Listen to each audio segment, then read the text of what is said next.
Y'all must have forgot, man. Y'all must have forgot. UFC Fight Night Cejudo versus Yadong is this Saturday, and I have things to say, man. First of all, we're going to do a full card prediction, but I really want to preface this. I'm going to start here. I don't usually start at main events for my full card prediction, but I really need to tell you guys must have forgot. Look at those odds, man.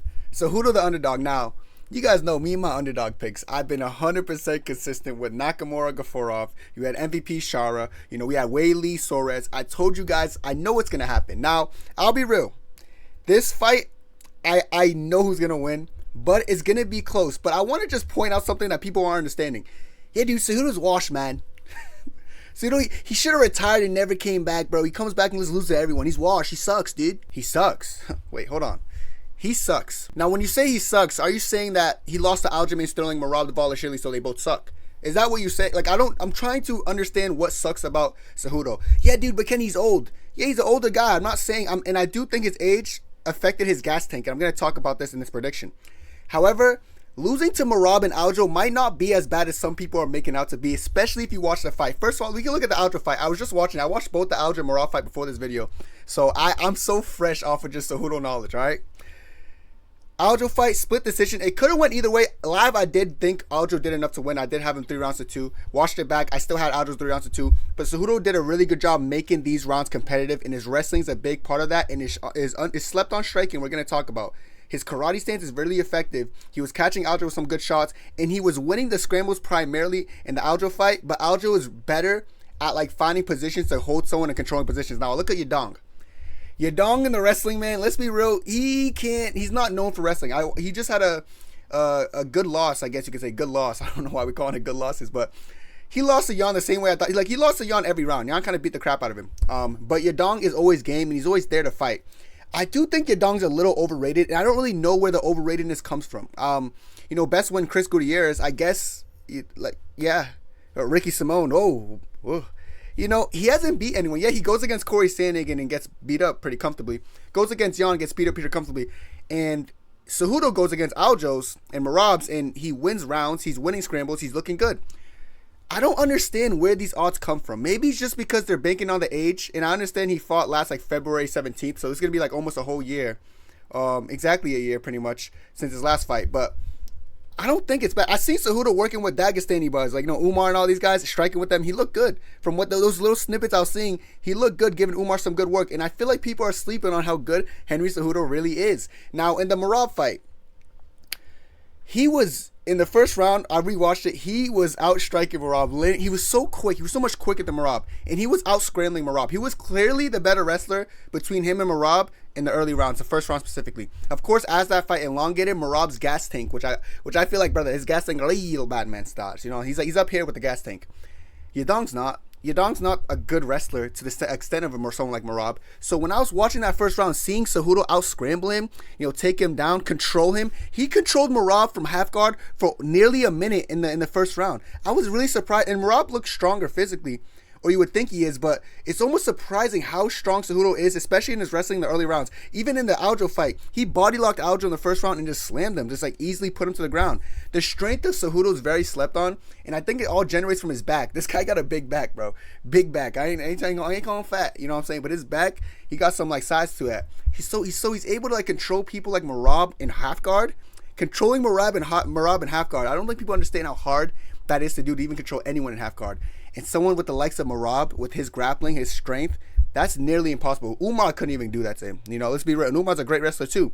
Cejudo's wrestling is really, that Olympics like level wrestling really shows when he goes against other good wrestlers. Like, of course, him and Merab had like the same amount of takedowns. Him and Aljo had the same amount of takedowns. Of course, they ended up beating Cejudo. But like I said, I think Aljo and Merab are different levels than Yadong. Now, the best thing I could take from Yadong is that he has no quit in him. He's a okay striker. He's a good striker against like mediocre strikers. Like him and Chris Gutierrez are going back and forth on the feet. And Chris Gutierrez is not really known for being a great striker. Yadong is a little bit overrated, and not even a little bit, a lot of it. People even thought he was gonna beat Yan. I was like, what is going on with people like making up these opinions? I really think Cejudo's good enough to beat like the Sugars. Like, I think he's that good, and people are gonna call me crazy, but I think styles make fights, and stylistically, he matches up so well with Yadong. It's almost alarming how these odds could look like this. I'm shook, dude. Like, I'm looking at these odds. I'm like, am I missing something? I think Cejudo should be like a minus 200.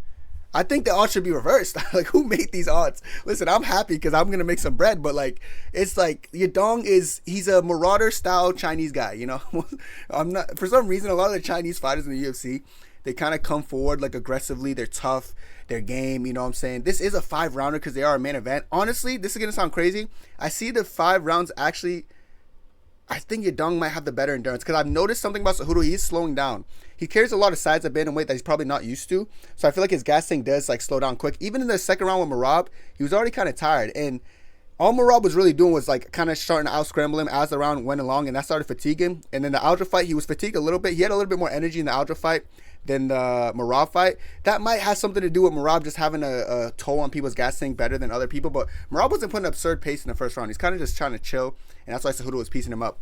Now with Yadong, the problem with Yadong is like when Henry got like uncomfortable on the feet, he would shoot against Aljo, he would score, but then they'll try to out scramble Cejudo and get back up, or they'll just force a crazy scramble and put Cejudo in a bad position.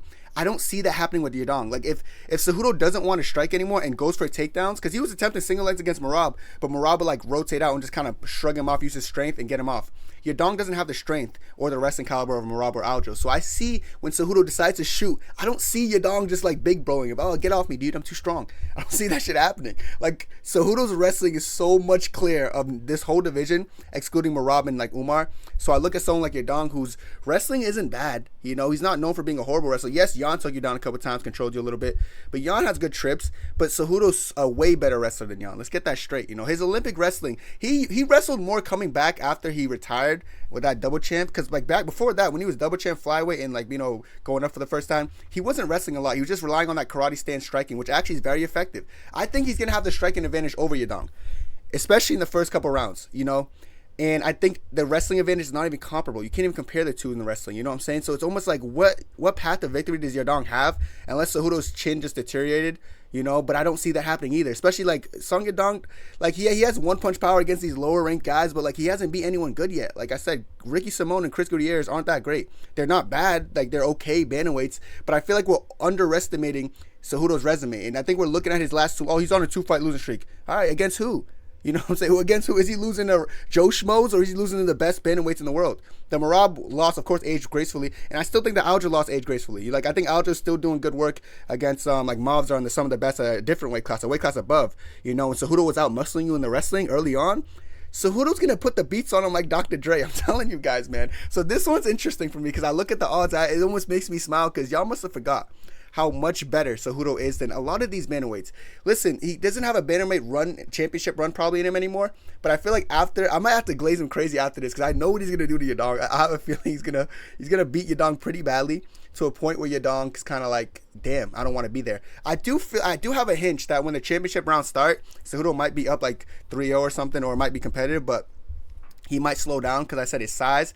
I don't know how he's going to do with the size, but when he does slow down, something he couldn't do against Merab and Aljo were like just to kind of like panic wrestle, whatever you want to call it. When you're slowing down, you don't want to be in the feet anymore. Sometimes fighters just resort to wrestling. He couldn't really do that against Merab and Aljo because their wrestling is also top tier for a high period of time. I think he'll have an easier time doing that against Yadong. So if he is fatigued, he'll do a good job holding him against the fence or taking him down and controlling him in a position that Yadong doesn't want to be in, and Yadong might be complacent and, you know, accept the position. You know, I don't see Yadong accepting it, but I see as they both get tired, Yadong's gonna be a little bit like, oh fuck, dude, I can't get him off me, dude. Now I'm getting frustrated. Now he's still controlling me. Now I'm down the fight. Now I gotta chase a knockout in the last round, and you're just not gonna knock out Henry Cejudo. So I really see Cejudo winning this fight by KO or points. He could either catch him on the feet or just outwork him 50-45, man. It could be a 50-45. These odds, man, relishing it, child. Relishing it. Yo, dial it, brother. I'm saying dial it. Right when I looked at it, brother, I started hitting that dial it, brother. Started dancing, started celebrating because I knew my pocket's gonna be fat, you know what I'm saying, this week. Last fight night, I just made a quick little 700, you know what I'm saying? So this fight night, trying to make a band, bro, and I'm gonna make it off Cejudo because I know what he's gonna do. So yeah, Yadong, overrated fighter for some reason, but Cejudo, underrated. It's weird how they're both, I feel like it should be the opposite. I feel like people should overrate Cejudo and underrate Yadong, but it turns out people are overrating Yadong and underrating Cejudo. So listen, if you guys think losses define him and you think he's washed because he lost to Merab and Aljo, watch what he does to someone who's not a top tier wrestler in the likes of Aljo, Merab. Not just like, even if you're a top tier wrestler, you don't beat Cejudo. It was just look at the names he's losing to. Look at the names you're beating, Yadong. You're beating some names, but who are they, brother? You know You know, these guys barely ranked opponents. Who are these guys, brother? Were they even ranked? I don't even think Chris Gutierrez is ranked. He's not. Like, bro, like your best win's an unranked guy. Come on, dog. We can't keep getting away with this. But like I said, keep overrating Yadong. We'll talk after this fight happens. But I'm very passionate about this main event because I actually know what's going to happen. So let me know what you guys think about that main event. But let's go to the co-main because the main event's set in stone. Brendan Allen versus Anthony Hernandez. Let me say this. Anthony Hernandez's last performance against Michael Pereira, very overrated performance. People are going to be like, whoa, whoa, whoa. But I don't think Michael Pereira is known for like going crazy in the first round and having no gas tank. So I feel like we're overrating Hernandez's gas tank a little bit. That being said, he's still a really good fighter. I just think it's still an overrated performance. I'm going to say how it is. It's an overrated performance, but is he still a skilled fighter? Absolutely. He has crazy skill. And Brendan Allen, his last performance against Imavov, it was just a really goofy fight, wasn't it? Like they both sloppy, falling over each other, looking like had the weirdest camera picture, like the weirdest pictures after that fight, like fucking Imavov eating an elbow, like doing these weird faces. That was just a DDP-esque fight. I can't explain it other than that. DDP-esque, you know. But Brendan Allen showed that he was like persistent. Like he kept shooting and failing. He didn't give up, you know. And Hernandez is also a persistent fighter. It's gonna be weird because if the wrestling cancels out, I just think Hernandez's hands are a little bit more heavy and damaging than a Brendan Allen. So Brendan Allen's talented, but I just feel like the momentum Fluffy's riding, I think he's gonna keep riding that train. He's gonna probably go in there against someone like Allen and put the beats on him like Dr. Dre. I don't know where Allen goes after this. Maybe he goes against Victoria or something. But I do think Fluffy is gonna have that momentum riding. He is gonna beat someone like Brendan Allen. And I'm not saying Brendan Allen's not gonna be game. It might be competitive, but I just think everything Allen can do, Hernandez could do a little bit better. So I am going to go Fluffy for this one. That's my official pick. Now this fight, Gene Silva. I'm a big Gene Silva guy versus Melsik Bagdasaryan. Yep, probably butchered that. But Bagdasaryan, the Armenian, he's not bad. I seen some of his footage. He's a interesting stylistic fight for Gene Silva because I feel like they're both going to be going in there. They're going to be swinging. And it might come down to ego brawling sometimes. But Gene Silva is just, he's tough, dude. He's tough. And I am a fan of Gene Silva. I'm not putting my bias aside for this prediction, though. I think Gene Silva is going to just do enough in the first 2 rounds. I don't know if Bagdasaryan is going to have enough in the tank to go after in the 3rd round, but I see Gene Silva win the first 2 rounds. He might take the 3rd round off, knowing Gene Silva. His last fight against Drew Dober, I think it was Drew Dober, like it was a weight class above, but he put the beats on Drew Dober and started kind of fatigue in the 3rd, but that's because he's a weight class above, back down to his weight, and I think he's going to do good work against Melsik. So I am going to go Gene Silva, but I do think it's going to be competitive, a little bit more than people are probably anticipating, because the odds are minus 455, kind of absurd, you know, because Melsik is not going to go in there and just let Gene Silva put the beats on him. They're going to have a competitive fight, but I am still going to lean Gene Silva by close decision probably. Rob Font versus Dominic Cruz was canceled. Edson Barboza was canceled. That sucks. Cutelaba versus Ibo Aslan. So we got Ankalaev victim versus Ibo. Ibo coming off. Wait, Ibo is coming off a win, isn't he? This fight's weird though, because Ibo's like a little bit overrated. I feel like he has overrated like instances. And then Cutelaba is just more of a veteran in the game, but I don't know. They're both coming off wins, so I know they're both confident in their abilities right now. I feel like Aslan though, he looked mid in one of his fights. What fight was it where Ibo looked mid? I forgot who he's fighting, but he looked a little bit questionable in the fight. He be swinging though. He has knockout power. If Ibo catches you early, it's over. You know, Cutelaba, he doesn't have a bad chin, but he's been put in ugly situations sometimes. But I feel like if the fight gets out the first, I think Cutelaba is gonna just outwork him, and I feel like that might be the instance. Like Ibo is a slight favorite, but I might. Is he gonna get out the first though? Yeah, probably will. Actually, I can see Ibo winning the first 2 rounds though, and then Cutelaba winning the 3rd. But no matter what happens here, I do see Cutelaba gaining on him as the fight elongates. But it's if the fight's gonna elongate is a question. But I think I'm gonna go. I think fuck. I don't know. This fight's so 50-50, man. I can't, dude.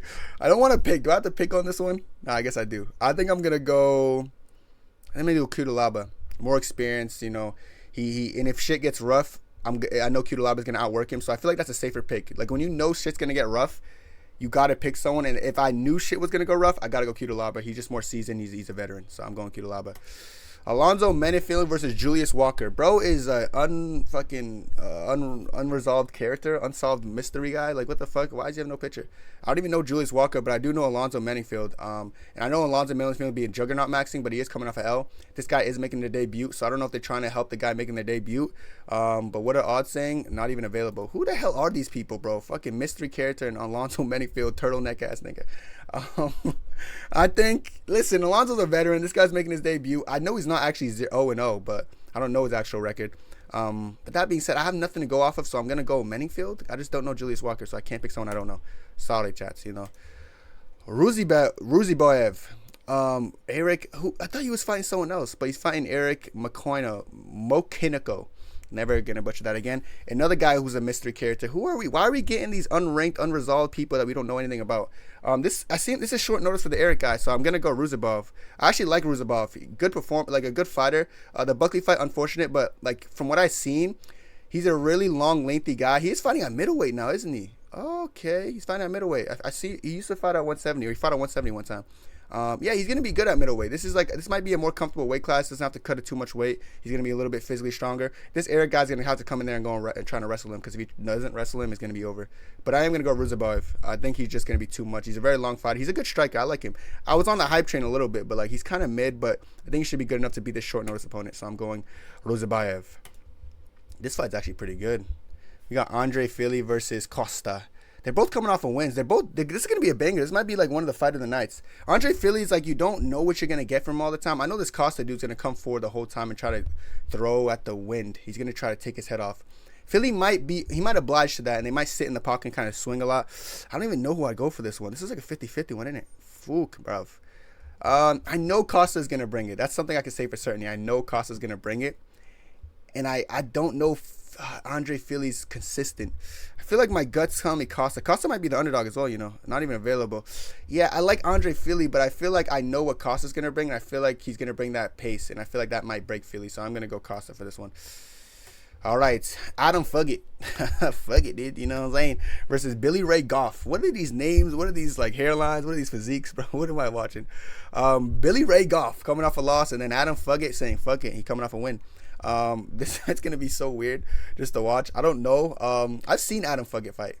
I don't really remember anything about Billy Ray Goff. Who are some of these guys? I don't even know.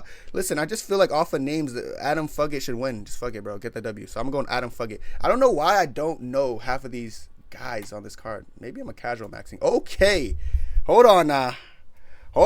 We got Ricky Simone and Javid Basharat. Okay, guys, you guys know on this channel I glaze for Farid Basharat. Javid is not as good as Farid. I'll say it right now. Farid's the guy I glaze. I don't glaze Javid as much. He's a brother, you know, but he's not as good as Farid. That being said, this is gonna be a hard fight for Javid. He's coming off his first professional loss, which was a competitive fight, to be fair. But he should have beat the guy he was fighting. He seemed a little bit trigger shy that fight. It was a weird performance for Basharat. Ricky Simone's gonna come forward. He's gonna be aggressive. He's gonna be a juggernaut. Ricky Simone always gives people just like good fights in general. But even though I know he's not as good as his brother, I am gonna go Javid Basharat. I think he's gonna be he's just too much. He's pretty well rounded as well. You know, so we'll see, man. I think the Afghani should get it done. Ricky Simone is like one of those tests that you just throw at people just to make sure like they're actually elite. You know, it's gonna be harder than Javid's last fight, and he did lose. But I do think Javid made appropriate improvements, and he's gonna be ready for Ricky Simone. So I'm going Javid Basharat, of course. All right, Menzur Abdul-Malik, actually a big guy, big follower of him. Nick Klein, I think I remember him one time on the Contender Series, but he didn't stand out to me. That being said, Menzur Abdul-Malik is undefeated. He's going to keep that undefeated streak going. He's going to put the beats on Nick Klein. I think he's going to knock him out. We'll see. Probably knockout, knowing the way they gave him Nick Klein after just one win in the Contender Series. I'm going Menzur Abdul-Malik for that win, probably by knockout. Bukauskas, I hate this name so much, versus Rafael Correira. Yeah, dude, the Geskis, bro. He's training with Aspinall, dude. That's all I hear, dude. Like, he trains with Aspinall. I get it. But yeah, Rafael Correira, from what I've seen from him, he's kind of ass, coming off an L as well. Undefeated fighter who thought he was too good. Then his last fight, he just got embarrassed, kind of. I'm gonna go Bukauskas for this one. Yeah, I don't even know the odds for this fight. Okay, Bukauskas is a pretty considerable favorite. Yeah, I'm going Bukauskas. You know, that Aspinall training should help him out at light heavyweight, a lighter weight class. So I'm gonna go Bukauskas. And that's my full card prediction, chat. But if you take anything away from this video, take that, brother. Cejudo, brother, you could run, you can hide, but you gotta respect this guy. Listen, he's gonna put the beats on Yadong. I can assure you that. So wait till that fight happens. You're gonna know exactly what I'm talking about. But that's it for me. Hope you enjoyed, and God bless. 2, 3, 4.